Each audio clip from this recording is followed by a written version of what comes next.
지난 올해 초에 신년 주일 예배 때 드린 말씀이 있습니다. 정확히 말하면 2012년 1월 1일 신년 주일날 하나님께서 저와 여러분에게 우리 교회에 주신 비전이 있습니다. 그것이 바로 부흥입니다. 여기서 말하는 부흥은 제가 말씀드린 바와 같이 사람들이 얘기하는 교회가 더 커지고 사람들이 많아지고 영향력이 있어지고 잘 나가고 이런 것이 부흥이 아니고, 진정한 성경적인 부흥, 다시 말해서 하나님께서 이 땅의 황무함을 보시고 영적인 침체를 보시고 어려움을 보시고 하나님께서 친히 이 땅에 내려오셔서 임재하여 주셔서 그 하나님의 임재 앞에, 그 영광의 임재 앞에 죄인들이 무너지고 회개하고, 크리스찬들뿐 아니라 하나님 믿지 않는 자들도 하나님의 영광 앞에 엎드러지며 그 결과로 지역사회가 변화되고 범죄율이 떨어지고 술집이 문을 닫게 되는 그런 엄청난 역사가 부흥의 역사임을 우리는 살펴본 적이 있습니다. 그렇기 때문에 부흥이라는 비전을 하나님께서 우리에게 주셨다 그러면은 저는 아직도 사실 너무나 많은 부담이 됩니다. 왜냐면은 저는 지금 이 상태에 우리 교회가 좋은 것 같아요. 여기가 좋사오니 하는 믿음이 제가 있습니다. 하나님께 일주일에 한 번씩 신령과 진정으로 예배를 드리고 성도들이 서로 사랑하는 성도들이 서로 얼굴을 보고 교제하며 함께 즐겁게 생활할 수 있는 이 교회, 아름다운 교회의 모습을 그냥 즐기고 싶지, 여길 넘어서서 더 큰 이런 부흥의 역사 이런 걸 생각하면은 제가 사실은 거절하고 싶은 마음이 있습니다. 그러나 하나님께서 이런 주저하는 저에게 계속해서 이 부흥의 비전을 보여주시면서 말씀하시는 것이, 이것은 내가 하는 일이니 너는 걱정하지 말고 내가 하는 대로 한 걸음 한 걸음 따라오거라.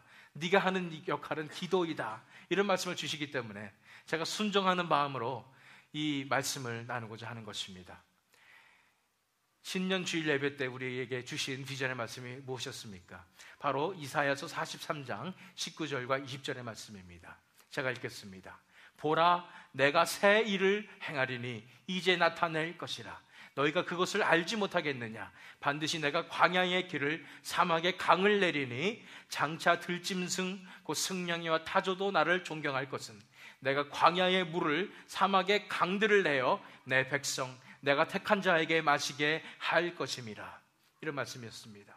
분명히 하나님께서 저와 여러분에게 주신 비전은 무엇이냐면 새 일을 행하겠다는 것입니다. 이 지역의 교회들이 침체되어져 가고 사람들이 갈 교회가 없다고 그러고, 이런 상황에서 영적으로 갈급한 상황에서 목마른 상황에서 광야에 물을 내겠다고 사막에 강을 내겠다고 하나님께서 비전을 보여주시는 것입니다. 이것에 우리가 헌신하며 나아갈 때 하나님께서 분명히 그 부흥의 역사를 이 지역에도 이루어 주실 줄 믿습니다. 이제는 우리가 더 이상 우리 자신에만 포커스를 두길 원하지 않으시는 것 같습니다. 이제는 눈을 밖으로 들어서 이 지역 전체를 품기를 하나님께서 원하시는 것 같습니다. 교회사를 통틀어서 또한 성경에 나와 있는 이 부흥의 역사가 반복이 되면서 우리가 알 수가 있는 것이 있습니다. 뭐냐면 부흥은 그냥 하늘에서 뚝 떨어지는 것이 아니라는 것입니다. 하나님께서는 이 부흥을 위해서 미리 준비하시는 하나님이십니다. 그래서 교회사를 볼 때, 또 이 부흥의 역사를 볼 때 하나님께서는 개인 혹은 소수의 사람들을 준비시키십니다.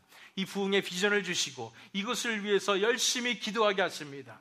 중보 기도하게 하시는 것입니다. 그래서 그 준비를 통해서 하나님께서 놀라운 부흥의 역사를 그 지역에 내리시는 것입니다. 만약에 그 비전이 저와 여러분에게 주어졌다면 하나님께서 분명히 부흥의 역사를 이 지역에 내리시는 것, 그것이 하나님의 뜻이라고 저는 믿습니다. 그래서 하나님께서 첫 번째 우리에게 필요하다 하시는 것이 바로 이 중보기도입니다. 중보기도란 말은 무슨 기도냐면은 중보자인 예수님 같은 기도다 이런 기도는 아닙니다. 다른 사람을 위한 기도를 얘기하는 것입니다. 다시 말해서 이 지역에 있는 교회들과 이 지역에 있는 사람들을 위한 그런 기도를 말하는 것입니다. 우리를 중보 기도자로 하나님께서 세우시고 이 부흥의 역사를 준비하기를 원하시는 것입니다. 그래서 이 시간에 부흥 시리즈 8개짜리 시리즈의 첫 번째 시간으로 중보 기도라는 제목으로 본문 말씀인 느헤미야서 1장 11절로 11절의 말씀을 통해서 하나님께서 저와 여러분에게 주시는 말씀을 함께 나누도록 하겠습니다. 이 느헤미야서를 통해서 부흥의 역사가 어떻게 일어나는지를 우리가 볼 수가 있습니다. 왜냐면요, 느헤미야가 이제 이스라엘 백성들이 바벨론에 끌려갔었고 이제 페르시아로 정권이 바뀌면서 이 페르시아에서 정책을 바꿨기 때문에 이제 이스라엘 백성들이, 유대 백성들이 유대로 돌아올 수가 있었습니다. 이렇게 돌아오게 됐는데 성벽이 다 무너져 있어요. 이 성벽을 다시 재건하고 건축하는 일을 이 느헤미야가 유대 총독이 되어서 했던 것입니다. 그 사건을 다룬 것이 바로 이 느헤미야입니다. 그런데 이것을 통해서 성전이 다시 건축이 되며 다시 일어서며 영적인 부흥이 일어나는 그 장면이 이 느헤미야에 나와 있습니다. 그래서 이 느헤미야 전서를 통해서 우리가 이 부흥을 어떻게 우리가 이뤄갈 수 있는지, 어떻게 시작되는지, 어떤 과정으로 나가야 되는지, 무엇을 준비해야 되는지 우리가 다 찾아볼 수 있는 것입니다. 그래서 본 말씀 1장 1절 말씀을 보도록 하겠습니다. 하가랴의 아들 느헤미야의 말이라. 느헤미야가 썼다는 얘기예요. 이 느헤미야서를 아닥사스다 왕 제20년 기슬루월에, 이것은 분명한 연대가 기록되어 있는 것입니다. 이것을 연대를 추정해 보면은 BC 445년경입니다. BC 445년 겨울에 있었던 일입니다. 거기에서 수산궁이라고 했는데 페르시아 그때 당시에 중근동 지방을 지배하고 있었던 페르시아의 나라에 그 왕이 머물고 있었던 궁이 몇 가지가 있었는데 수산궁이 이제 봄과 가을에 주로 왕이 거했던 궁이 수산궁이었습니다. 거기에 느헤미야가 있었다는 거예요. 왜 그랬냐면 뒤에 11절에 나오지만 느헤미야는 왕의 술을 맡은 관원이었습니다. 그 술을 맡은 관원은 굉장히 사실은 높은 지위입니다. 그렇기 때문에 이 페르시아에서 성공한 느헤미야를 볼 수가 있습니다. 그런데 그 느헤미야의 동생이 있었는데 이름이 하나니입니다. 하나니가 이제 유대에 살고 있었어요. 동생은 유대 지방으로 돌아가서 살고 있었는데 이제 형한테 놀러 온 거예요. 그런데 이 형이 물어봅니다. 그 사로잡힘을 면하고 남아있는 유다와 예루살렘의 사람이 형편을 물은즉 그랬습니다. 사로잡힘을 면하고 남아있다는 것은 이미 두 차례에 걸쳐서 이 유대 백성들이 예루살렘으로 돌아갔습니다. 그곳에 가 있는 그런 백성들의 형편을 물어봤다는 것입니다. 그랬더니 대답이 나오는데 3절에 이렇게 나옵니다. 그들이 내게 이르되 사로잡힘을 면하고 남아있는 자들이 그 지방 거기에서 큰 환난을 당하고 능력을 받으며 예루살렘 성은 허물어지고 성문들은 불탔다 하는지라. 이렇게 되었습니다. 그 예루살렘으로 돌아갔던 그 유대 동족들이 이토록 고통을 당하고 있다는 것입니다. 이 고통의 근본적인 원인이 무엇이었냐면 이 성벽이 무너졌다는 것입니다. 성이 허물어졌다는 것입니다. 그런데 이 성 허물어진 것을 다시 재건하려고 노력을 했어요. 그런데 주변 나라에서 다 반대를 했습니다. 반대를 하고 상소를 올려서 이것은 폭동입니다. 이것은 독립투쟁입니다. 절대 성벽을 세우지 못하게 하십시오. 이렇게 했기 때문에 성벽이 세워지질 못했어요. 그 결과 옆에 있었던 이방 나라에서 자유롭게 이 예루살렘을 왔다 갔다 하면서 약탈하고 괴롭히고 이런 어려움을 주었던 것입니다. 결국은 가장 큰 문제점이 뭐냐면 성벽이 세워지지 못했다는 것이었습니다. 이 소식을 듣고 나서 느헤미야의 반응을 보십시오. 4절 말씀 보니까 내가 이 말을 듣고 앉아서 울고 수일 동안 슬퍼하며 하늘의 하나님 앞에 금식하며 기도하여 이렇게 얘기했습니다. 그 동족들의 아픔을 보면서 성벽이 세워지지 못해서 괴롭힘을 당하는 것을 보면서 느헤미야는 첫 번째로 앉아서 울었습니다. 슬퍼하였습니다. 수일 동안 슬퍼하다가 하나님 앞에 금식하며 기도하게 되었습니다. 이 느헤미야의 모습을 보면서 우리는 하나님께서 이 느헤미야를 부르셨구나, 중보 기도자로 부르셨구나 하는 것을 알 수가 있습니다. 이 자기의 민족의 아픔을 보면서 같이 아파했습니다. 같이 아파했을 뿐 아니라 하나님 앞에 부르짖었습니다. 우리를 구원하여 주시옵소서, 우리를 살려주시옵소서, 이렇게 부르짖을 수 있었던 것입니다. 이 느헤미야가 살던 시대처럼 우리 시대도 이러한 성벽이 무너지고 우리가 영적으로 침체되고 우리가 영적으로 너무나 힘든 이런 상황이 있음을 우리는 알아야 할 것입니다. 부흥이 일어나는 때는 이렇게 우리가 가장 영적인 어두움에 있을 때, 가장 영적인 어려움이 있을 때, 침체에 있을 때 일어나는 것입니다. 그때 하나님께서는 부흥을 위해서 사람들을 부르십니다. 이 느헤미야처럼 하나님께서 저와 여러분을 부르시는 줄 저는 믿습니다. 우리가 그래서 먼저 알아야 될 것은, 그럼 우리가 처해 있는 현실은 어떤 현실인가? 우리의 이 지역은 어떤 현실을 가지고 있는가? 그런 부분에 대해서 우리가 먼저 살펴보는 것이 필요합니다. 그래서 먼저 우리의 현실에 무너진 성벽 3가지에 대해서 먼저 살펴보도록 하겠습니다. 성벽이 무너졌기 때문에 이런 어려움이 생겼는데 우리가 결코 무너지지 않았어야 하는데 이 성벽들이 무너졌기 때문에 우리의 현실에 이런 어려움들이 찾아온다는 것입니다. 다시 말해서 현대 기독교가 너무나 침체되고 있고 너무나 많은 사람들에게 욕을 먹고 있는데 이런 현상들에 대해서 얘기를 한다면 끝도 없습니다. 너무나 많은 잘못된 현상들이 나타나고 있습니다. 그런데 이런 현상들이 나타나는 이유는 뭐냐면 우리의 현실에 성벽이 무너졌다는 것입니다. 우리가 지켰어야 할 이 성벽들이 무너짐으로써 이렇게 우리가 웃음거리가 되고 말았다는 것입니다. 우리의 현실에 무너진 성벽 3가지를 보기 위해서 복음말씀 5절을 보도록 하겠습니다. 5절 보시면은 이르되, 이제 느헤미야가 기도하는 장면입니다. 이르되 하늘의 하나님 여호와 크고 두려우신 하나님이여, 이렇게 기도를 했습니다. 크고 두려우신 하나님이여. 얼마나 많은 분들이 하나님 앞에 기도 시작할 때 크고 두려우신 하나님이여 이렇게 기도하십니까? 다시 말해서 하나님의 영광을 생각한 것입니다. 영광이 너무나 큰 것을 생각한 것입니다. 그 앞에 나는 너무나 두려운 것을 보게 되는 것입니다. 하나님을 경외함을 보게 되는 것입니다. 이것이 우리가 무너뜨리지 말아야 할 성벽입니다. 하나님을 경외함이 우리가 첫 번째 가져야 할 성벽이었는데 그것이 무너진 것입니다. 하나님을 경외함이 무너져서는 안 됐는데 그 경외함이 무너짐으로 우리 현실에 이러한 어려움들이 닥치고 있습니다. 현대 교회의 모습을 보면은 하나님을 경외하는 모습이 많이 없어진 것 같습니다. 교회가 세상과 다를 바가 없는 것 같이 느껴집니다. 하나님께서 제일 싫어하시는 것인데 교회에 그런 요소들이 들어오는 것을 보면서 가슴이 너무나 아픕니다. 뿐 아니라 크리스찬이라는 하는 사람이 세상 사람들보다 더한 그런 범죄를 저지르는 것을 보게 됩니다. 지도자라 하는 사람들이, 목사님이라 하는 사람들이, 장로님이라 하는 사람들이 더 큰 죄를 지은 것을 우리가 보게 되는 것입니다. 하나님을 경외하지 않아서 그렇습니다. 하나님이 얼마나 크고 무서우신지, 하나님께서 얼마나 큰 영광의 하나님이신지를 우리가 모르기 때문에 현대 교회에 이러한 문제점들이 나타나고 있습니다. 진정한 하나님의 교회는 하나님을 경외하는 교회입니다. 하나님의 영광을 담아낼 수 있는 교회입니다. 하나님의 영광의 임재가 있을 수 있는 그런 교회임을 우리가 알아야 합니다. 우리 이 지역의 현실을 바라볼 때 다를 바 없습니다. 우리가 얼마나 하나님을 경외하지 못하고 있는지를 살펴보게 되는 것입니다. 그래서 우리는 중보 기도자로서 먼저 우리가 첫 번째 기도 제목을 갖습니다.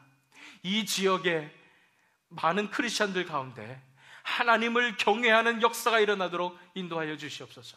이 지역의 교회들이 하나님을 경외하는 교회들이 되게 하여 주시옵소서. 우리는 기도해야 할 것입니다.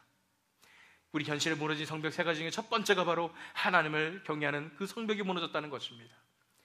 두 번째를 보기 위해서 그 다음 구절을 보겠습니다. 이르되 하늘의 하나님 여호와 크고 두려운 하나님이여 주를 사랑하고, 그랬습니다. 주를 사랑하는 사람들에게 언약을 지키신다고 그랬는데, 주를 사랑한다는 것은 뭐냐면 하나님과 개인적인 관계를 갖는다는 것입니다. 하나님을 만난다는 것입니다. 하나님을 만나는 하나님의 임재 가운데 살아간다는 것입니다. 다시 말해서 우리가 결코 무너뜨리지 말았어야 할 성벽이 무엇이었냐면 진정한 예배였습니다. 진정으로 하나님을 만나고 하나님의 임재를 담아낼 수 있는 진정한 예배였는데, 그 예배가 무너졌기 때문에 우리의 현실에 이러한 영적인 침체와 어려움들이 찾아왔다는 것입니다. 얼마나 많은 교회들에서 진정한 예배를 드리지 못하는지 모르겠습니다. 우리 자신의 모습도 살펴봅니다. 우리가 정말 진정한 예배를 드리고 있는가? 많은 현대 교회들에서 보면 사람이 은혜 받고, 사람이 기뻐하고, 사람에게 감동이 되고, 사람이 편안하게 느낄 수 있는 예배가 너무나 많습니다. 좀 더 많은 사람들을 끌어모으기 위한 예배가 너무나 많은 것입니다. 그곳에 하나님이 어디 있습니까? 진정한 예배는 하나님이 기뻐하시고, 하나님께서 감동받으시고, 하나님의 영광의 임재가 함께 있을 수 있고, 하나님께서 편히 이곳에 좌정하실 수 있는 예배가 진정한 예배입니다. 그렇기 때문에 현대 교회의 모습을 보면서 우리는 너무나 안타까움을 금할 수 없습니다. 뿐 아니라 이 지역도 다를 바 없습니다. 이러한 진정한 예배들이 무너졌기 때문에 지금 현대 교회에, 이 지역의 교회들의 이러한 영적인 침체가 찾아오고 영적인 목마름이 찾아오는 것이라고 저는 믿습니다. 현실에 무너진 성벽 두 번째는 진정한 예배입니다. 그래서 우리 기도 제목 두 번째도 이것입니다. 이 지역에 하나님께서 진정한 예배를 회복시켜 주시옵소서. 이 교회들에게 진정한 예배가 회복될 수 있도록 인도하여 주시옵소서. 우리가 부르짖어 기도해야 할 것입니다.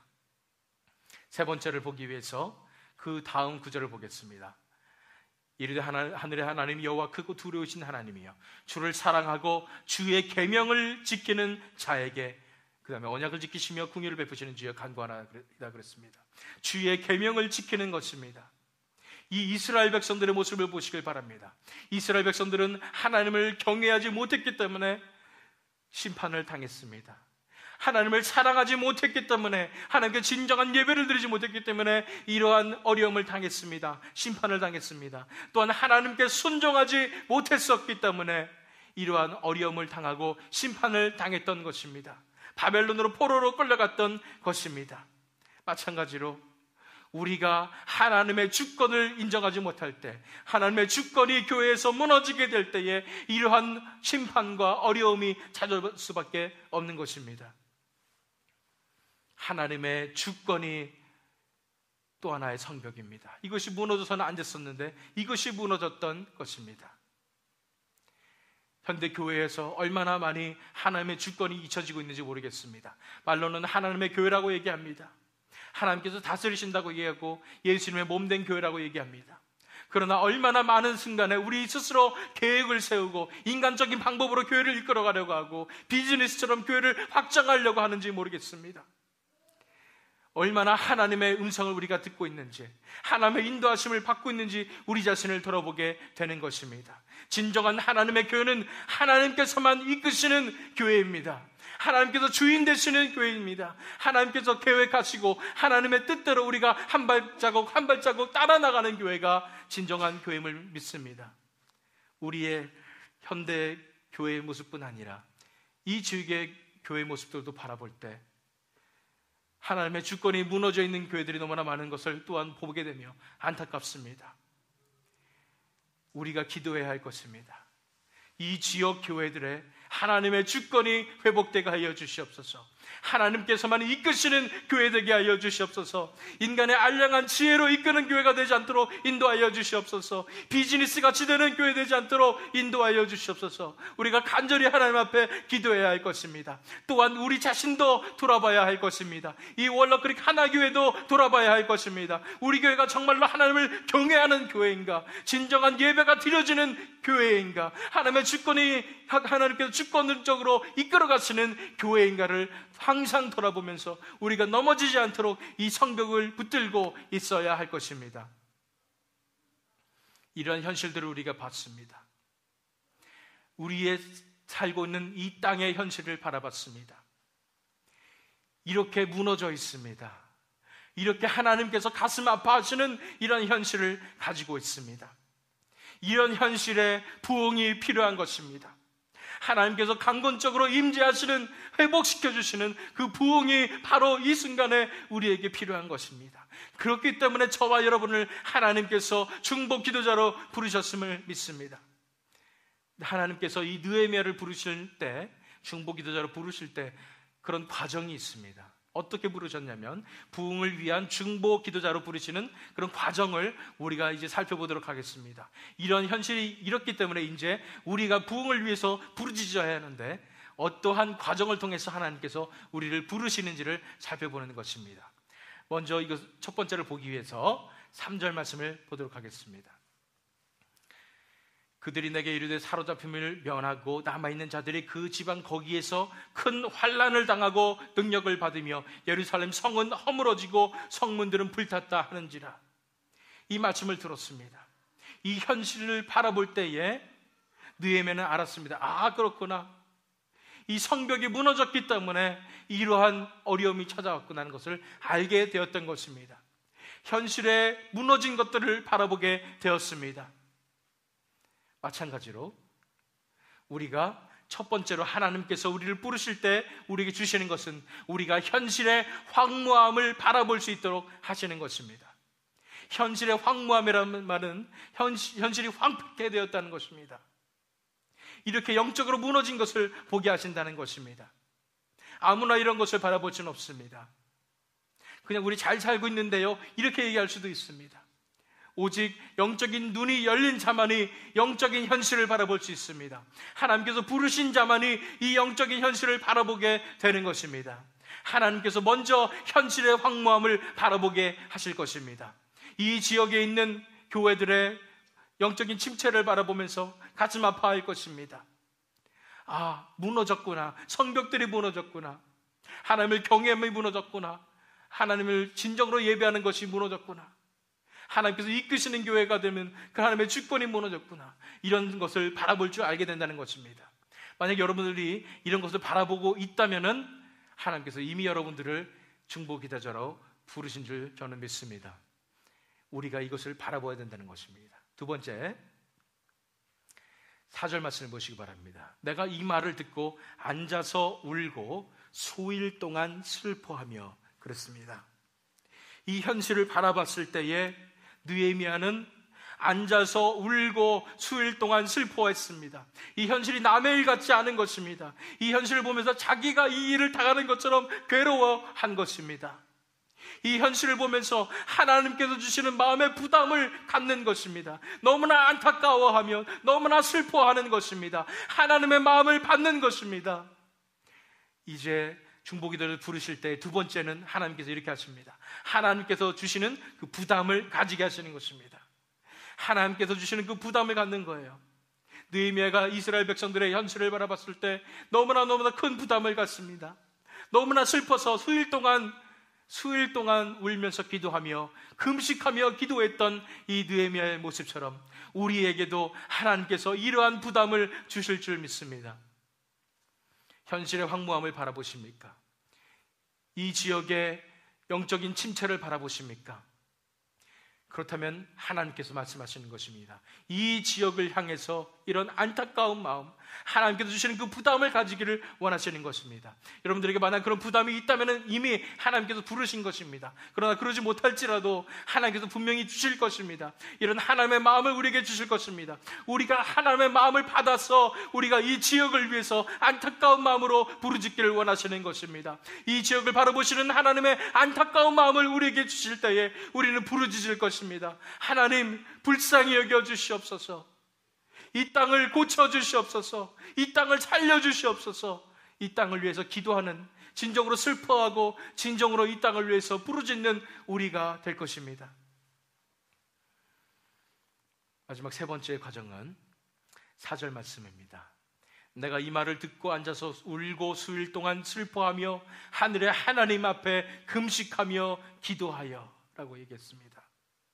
하나님 앞에 금식하며 이제 기도하게 된 것입니다. 이제는 이 땅의 현실을 위해서 이제 목숨을 바쳐서 하나님 지켜주시옵소서. 금식을 한다는 말은 목숨을 바쳤다는 얘기입니다. 목숨을 바치면서 기도한다는 얘기입니다. 죽을 각오를 하고 기도한다는 얘기입니다. 죽을 각오를 하고 정말 간절한 마음으로 이 땅을 위해서, 현실을 위해서 기도한 느헤미야의 모습을 보게 되는 것입니다. 우리를 부르실 때 마지막으로는 이 현실을 위해서 정말로 간절하게 기도하게 하시는 것입니다. 하나님께서 우리 한 사람 한 사람을 중보 기도자로 불러주실 때에 이제는 이 땅의 안타까운 현실, 이 영적으로 복음이 무너지고 하나님의 주권이 무너진 이 현실을 바라보면서 간절히 기도하게 하시는 것입니다. 우리는 하나님의 마음을 받아서 이제 간절히 기도해야 할 것입니다.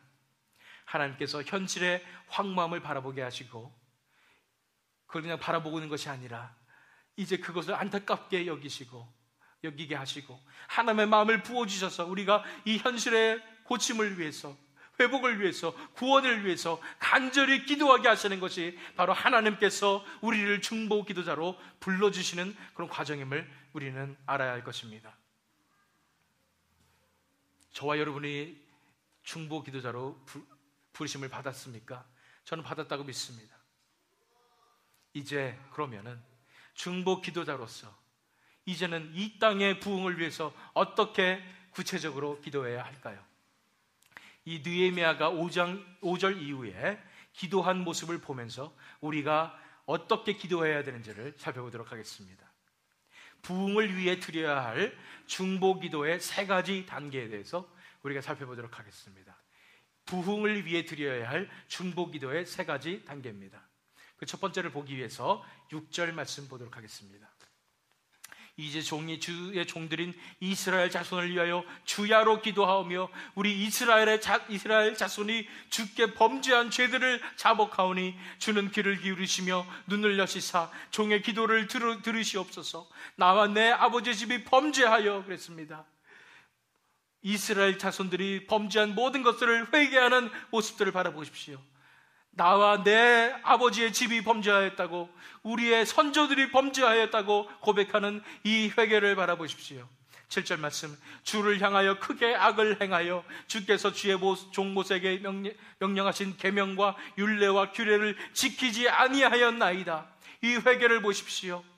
우리 민족을 위하여 회개하는 이 모습을 보시길 바랍니다. 자기 자신의 회개뿐 아니라 민족을 위하여, 지역을 위하여 회개하는 이 모습, 이것을 우리가 먼저 기도드려야 되는 것입니다. 부흥을 위해 드려야 할 중보 기도의 3가지 단계, 첫 번째 단계는 이것입니다. 우리 현실의 잘못을 회개하십시오. 우리 이 땅의 잘못을 회개하십시오. 어떤 분들이 이런 분들이 있습니다. 우리 현신들의 잘못을 보면서 우리 기독교가 이렇게 되었고 영적으로 침체되고 이 땅이 영적으로 너무나 메말라 있고 이런 것을 보면서 나는 안 그런데 왜 이 사람들은 이런 잘못을 해가지고 이럴까 이러면서 하나님 그들의 잘못을 용서해 주십시오 라고 기도하는 분들이 있습니다. 그러나 느헤미야는 그렇지 않았습니다. 자신을 항상 포함시켰습니다. 우리의 죄악을 용서하여 주시옵소서. 우리의 민족의 잘못을 용서하여 주시옵소서. 우리가 기도할 때, 회개 기도할 때, 우리가 중보 기도로 회개할 때도 마찬가지입니다. 우리가 살고 있는 이 땅의 잘못을 용서하여 주시옵소서. 나도 이 책임을 통감하는 것입니다. 나도 책임지면서 회개하는 것입니다. 주님 불쌍히 여겨주시옵소서. 우리 이 땅의 잘못을 불쌍히 여겨주시고 이 땅을 고쳐주시옵소서. 우리의 죄악을 용서하여 주시옵소서. 나뿐 아니라 이 땅을 위해서 우리가 중보 기도하는, 회개 기도하는 우리가 되어야 하는 것입니다. 우리 현실의 잘못을 회개하는 것이 첫 번째 단계인데요, 에스라서 9장 6절 7절 말씀 보면은 이 에스라가 하나님 앞에 기도하는 그런 회개 기도를 보시길 바랍니다. 말하기를 나의 하나님이여 내가 부끄럽고 낯이 뜨거워서 감히 나의 하나님을 향하여 얼굴을 들지 못하오니 이는 우리 죄악이 많아 정수리에 넘치고 우리 허물이 커서 하늘에 미침이니이다. 우리 조상들 때로부터 오늘까지 우리의 죄가 심하매 우리의 죄악으로 말미암아 우리와 우리 왕들과 우리 제사장들을 여러 나라의 왕들을 왕들의 손에 넘기사 칼에 죽으며 사로잡히며 노략을 당하며 얼굴을 부끄럽게 하심이 오늘날과 같으니이다. 이 기도를 보시기 바랍니다. 자기 스스로가 잘못한 것은 아니었어요, 이 에스라도.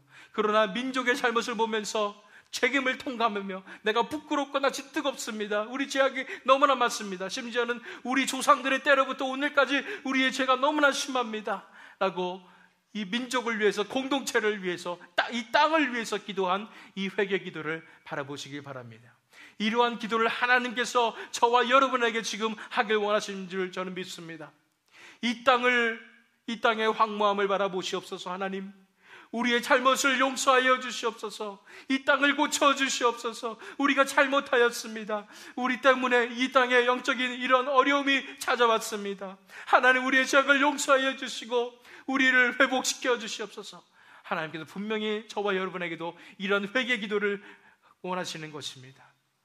우리가 이러한 회개 기도를 드릴 때에 하나님께서 우리 속에서 역사해 주셔서 이 기도를 들어주시고 우리를 회복시켜 주시는 놀라운 역사를 우리에게도 부어주실 줄 믿습니다.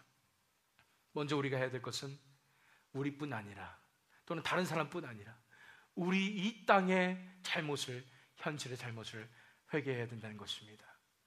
그 다음을 보기 위해서 8절 말씀 보면은, 옛적에 주께서 주의 종 모세에게 명령하여 이르시되 만일 너희가 범죄하면 내가 너희를 여러 나라 가운데 흩을 것이요. 범죄하면 흩을 거라고 했고요. 9절 말씀 보니까 만일 내게로 돌아와 내 계명을 지켜 행하면 너희 쫓긴 자가 하늘 끝에 있을지라도 내가 거기서부터 그들을 모아서 내 이름을 두려고 택한 곳에 돌아오게 하리라 하신 말씀을 이제 청하건대 기억하옵소서. 이제는 하나님께서 심판하셨다가 이런 어려움이 찾아왔다가 이제 하나님께서 분명히 우리가 회개하고 자복하였을 때 다시 돌아오게 하신다는 그런 말씀을 우리가 믿고 기도하는 것입니다. 10절 말씀 보니까 이들은 주께서 일찍이 큰 권능과 강한 손으로 구속하신 주의 종들이요 주의 백성이니이다. 하나님의 구원의 손길을 믿음으로 간구하는 것입니다. 우리가 두 번째로 간구하는 중보기도는 이것이어야 됩니다. 하나님의 구원하심을 위해 간구하십시오. 하나님의 구원하심의 역사를 위해, 하나님의 회복하심의 역사를 위해 우리가 간구해야 하는 것입니다. 이제 이 지역의 잘못을 용서하여 주시옵소서. 우리가 회개하였을 때에 진정으로 우리가 부르짖어서 하나님 앞에 땅을 치면서 가슴을 치면서 회개기도 드린 다음에 이제 우리가 기도해 드려야 될 제목은 이 땅을 고쳐 주시옵소서라는 것입니다. 이 땅을 구원하여 주시옵소서. 이 땅을 회복시켜 주시옵소서. 하나님께서 구원하여 주시옵소서. 예로부터 구원하신 그 하나님의 구원의 역사를 바라보며, 예로부터 있었던 그 부흥의 역사를 바라보며 우리에게도 이런 구원의 역사, 우리에게도 이런 부흥의 역사를 부어주시옵소서라고 하나님 앞에 간절히 구해야 하는 것입니다.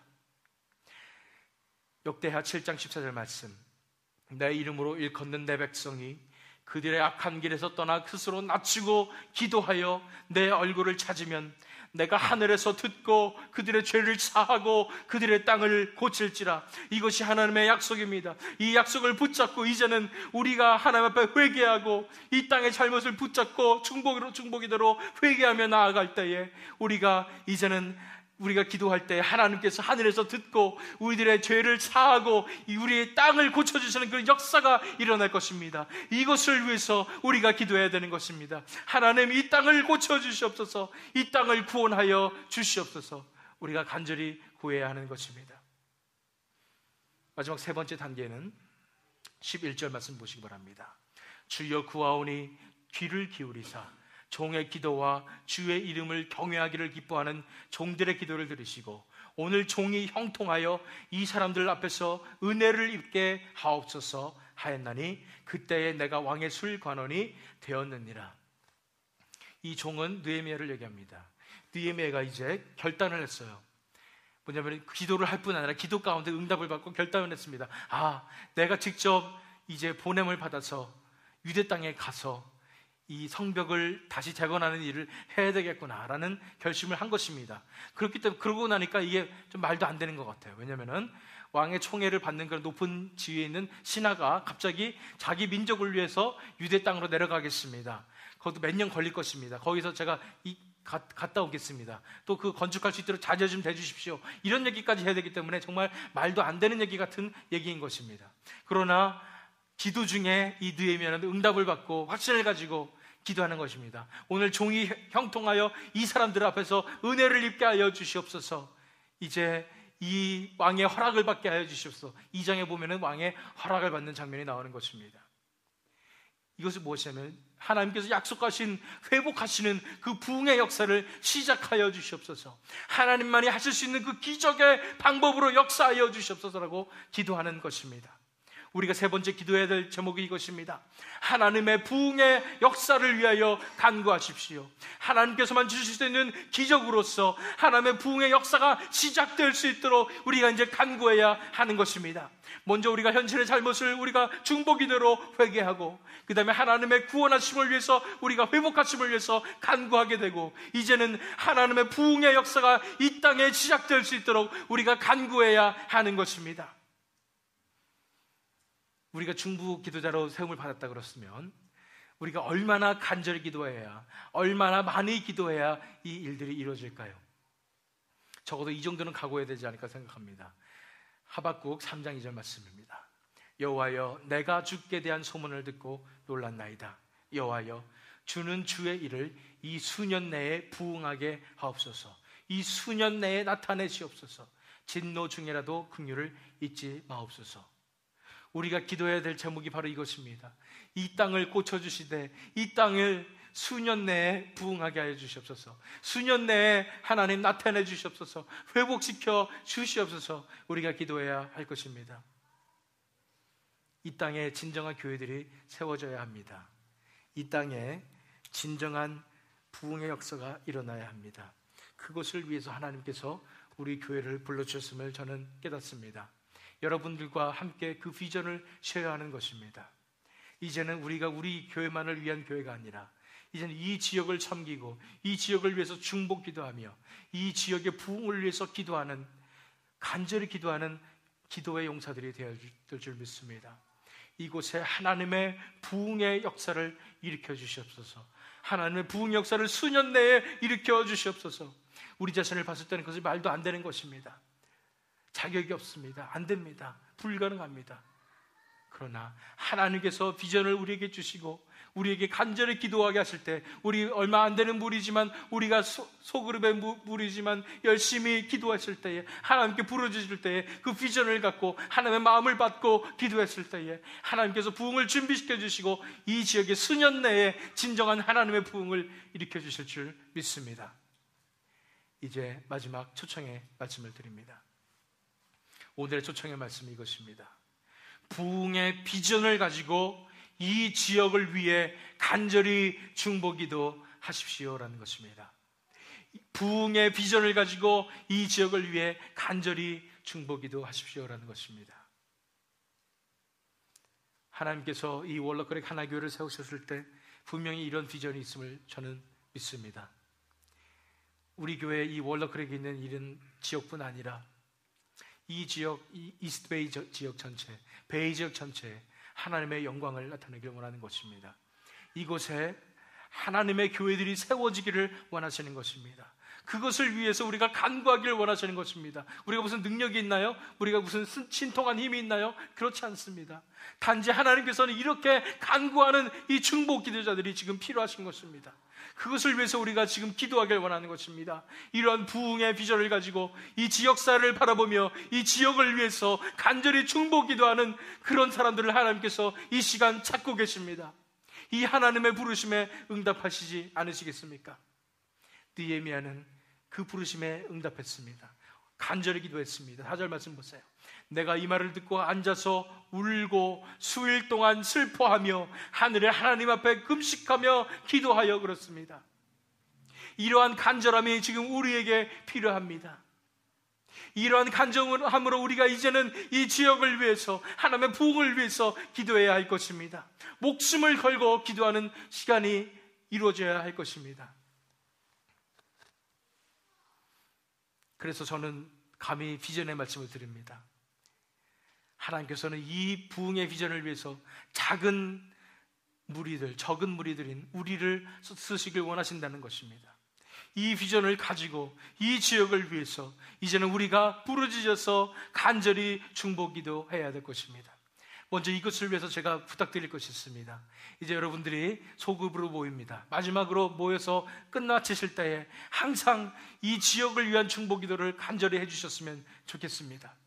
이 땅을 고쳐 주시옵소서. 이 땅의 교회들이 회복되게 하여 주시옵소서. 하나님의 영광이 함께하여 주시옵소서. 부흥이 일어나게 하여 주시옵소서. 간절히 중보기도하는 그런 시간들이 되었으면 좋겠습니다. 다니엘서 9장 17절 18절 말씀을 읽겠습니다. 그러하온즉 우리 하나님이여, 지금 주의 종의 기도와 간구를 들으시고 주를 위하여 주의 얼굴빛을 주의 황폐한 성소에 비추시옵소서. 나의 하나님이여, 귀를 기울여 들으시며 눈을 떠서 우리의 황폐한 상황과 주의 이름으로 일컫는 성을 보옵소서. 우리가 주 앞에 간구하옵는 것은 우리의 공의를 의지하는 것이 아니요, 의지하여 하는 것이 아니요, 주의 큰 긍휼을 의지하여 함이니이다. 이 다니엘도 포로 생활을 하면서 이스라엘 민족을 위해서 이렇게 기도했습니다. 무엇보다도 우리가 바라봐야 될 부분은 주의 얼굴빛을 주의 황폐한 성소에 비추시옵소서. 하나님의 그 얼굴을, 그 빛나는 영광의 얼굴의 빛을 이 땅에 비춰주시옵소서. 이 땅의 교회들에게 비춰주시옵소서. 하나님께서 살아계심을 나타내 주시옵소서. 이 영적으로 메말린 이 교회들에게 하나님의 빛을 비춰주시옵소서. 우리가 간구해야 하는 것입니다. 이러한 다니엘의 마음처럼 하나님의 마음을 받아서 우리도 간구하기 원합니다. 주님의 얼굴의 빛을 이 땅에 비춰주시옵소서. 그 영광의 빛을 이 땅에 비춰주시옵소서. 하나님께서 직접 이 땅에 임재하시는 놀라운 부흥의 역사를 우리에게 부어주시옵소서. 이렇게 기도해야 할 것입니다. 이제 우리가 마지막으로 하나님 앞에 간구드리며 기도할 때에 이 땅을 위해서 기도하기 원합니다. 이 땅의 회복을 위해서 기도하기 원합니다. 이 땅을 위해서 우리가 회개하기 원합니다. 우리를 죄악을 용서하여 주시옵소서. 이 땅을 고쳐 주시옵소서. 이제는 이 땅을 회복시켜 주시옵소서. 이 땅에 주님의 부흥의 역사가 일어나게 하여 주시옵소서. 이 땅을 불쌍히 여겨 주시옵소서. 다 같이 하나님 앞에 우리가 부르짖어서 간절히 이 땅의 부흥을 위해서 회개 기도하는 시간 갖도록 하겠습니다. 다 같이 기도하시겠습니다.